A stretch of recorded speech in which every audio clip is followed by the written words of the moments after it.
నమః. నేను మీ సాయి శర్మ దత్తానంద. ఈరోజు మనం తెలుసుకునేది మనకి మార్గశిర మాసంలో ధనుసు రాశి వారి యొక్క ఫలితాలు తెలుసుకుందాం. ధనుసు రాశి వారికి ముందుగా 15 రోజుల పాటు అన్నిట్లో వ్యతిరేకత, అన్ని అనుకూలంగా లేదు, అన్నిట్లో కూడా ఇబ్బందులు కలుగుతున్నప్పటికీ కూడా 15 రోజుల తర్వాత నుంచి వీళ్ళకి ప్రత్యేకమైన రోజులని చెప్పుకోవచ్చు. ఎందుకంటే ధనపరంగా, ఆరోగ్యపరంగా, ఐశ్వర్యపరంగా అన్నిట్లో కూడా మంచి శుభం కలుగుతుంది. అన్నిట్లో కూడా ధన ప్రాప్తి కలుగుతూ ఉందన్నమాట.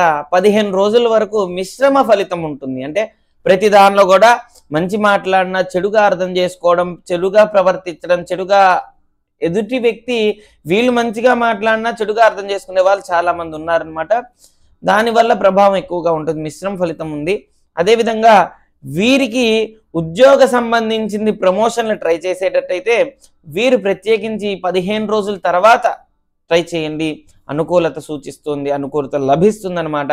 ఇంట్లో వివాహాది శుభకార్యాలన్నీ కూడా ఖచ్చితంగా జరుగుతాయి. అన్నిట్లో కూడా విజయం సాధిస్తారు.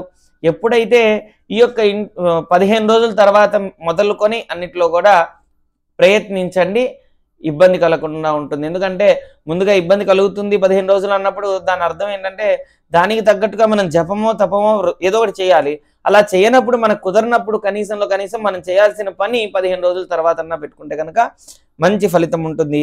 అయితే వీరికి అన్నీ బాగున్న మానసికమైన ఆందోళన కొద్దిగా ఎక్కువగా ఉంటుంది. ఏదో తెలియని బాధ, ఏదో తెలియని ఆవేశం, ఏదో తెలియని ఆనందం, అంటే ఏదో తెలియదు కానీ బాధ అనేది ఎక్కువగా ఉంటుందన్నమాట. 10 మందికి సహాయం చేసినప్పుడు వచ్చే ఆనందం వీరికి 10 మందికి కాదు 100 మందికి చేసినా సహాయం, ఆనందం అనేది సుఖం కలగదు. ఎందుకంటే దుఃఖం కొద్దిగా అధికంగా ఉందన్నమాట. ఈ యొక్క ఇబ్బందికి తొలగిపోవడానికి ఆదిత్య హృదయం పారాయణం చేయండి. ఆదిత్య హృదయం, సూర్యనారాయణ స్వామి స్మరణం, సూర్య కవచం, సూర్య మంత్రం, సూర్య ధ్యానం చేసుకోవడం వల్ల మంచి ఫలితం వస్తుంది. అదేవిధంగా వీరికి ఈ యొక్క గ్రహ స్థితులు, గురుగ్రహ సంచారం వల్ల దుబారా ఖర్చు ఎక్కువ అవ్వడం, దూర ప్రయాణాలు దుబారాగా తిరుగుతూ ఉండటం. అంటే ఏంటంటే ఇప్పుడు మనం ఎక్కడికన్నా ఏదన్నా పని మీద వెళ్ళామనుకోండి, వ్యాపారం మనకి ఒక ఉద్యోగం వస్తుంది అనుకుంటే ఎవరో చెప్పారు అక్కడికి వెళ్తే వస్తుందని బిజినెస్, అక్కడికి వెళ్ళి చాలాసేపు ప్రయత్నించి అలా వృధా అయ్యే అవకాశం ఎక్కువగా ఉంది ఈ 15 రోజులు. దానికి తగ్గించుకొని ఉన్నది ఉన్నట్టు నమ్మి వెళ్ళి, ఒకవేళ మీకు అన్ని విధాలుగా బాగుంటే వెళ్ళండి, లేదంటే వెళ్ళకండి. ఎందుకంటే కొద్దిగా ఇబ్బంది పరంగా ఉంది.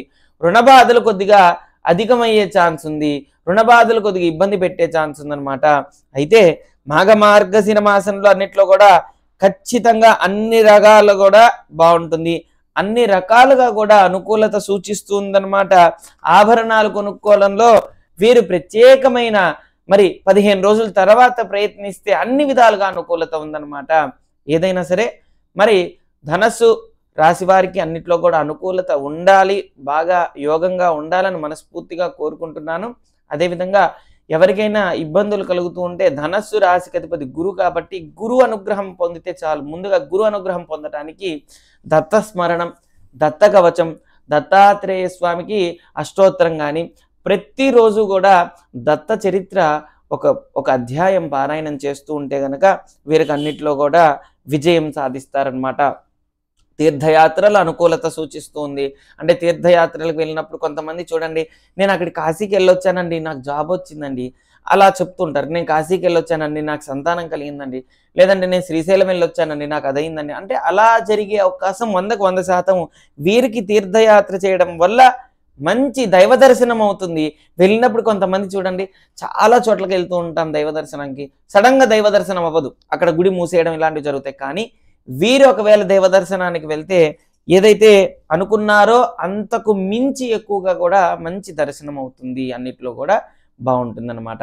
ఏదైనా ధనస్సు రాశి వారికి ఈ యొక్క మాసం అన్నిట్లో కూడా శుభం కలుగుతుంది, సుఖం కలుగుతుందని తెలియచేస్తూ మీ సాయి శర్మ దత్తానంద. ఓం శ్రీ దత్తాయ నమః. ఓం శ్రీ దత్తాత్రేయాయ నమః.